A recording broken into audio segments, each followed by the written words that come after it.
I was inspired by the teachers I had at Sussex, to be honest. Many of them dead now, but they showed me a way of having a life as a researcher, I suppose you could say, that wasn't just to do with how can I put it?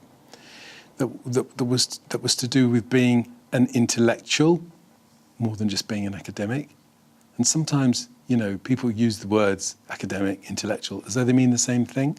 Well, I think one thing I learned at Sussex was that you could be as academic as you want to be, but it didn't necessarily make you an intellectual. So I learned here to be an intellectual, and that inspired me and gave me the confidence, I suppose, to try and be one too.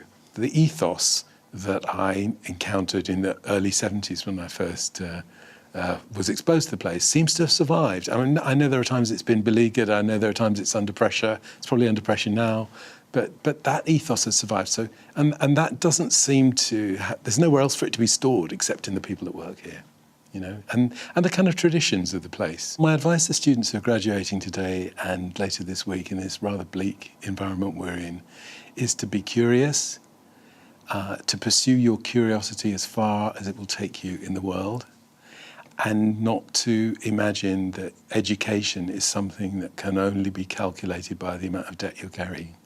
That there are other ways to value that experience, other ways to use it in the future, other kinds of value waiting to be discovered in the experience of having been educated.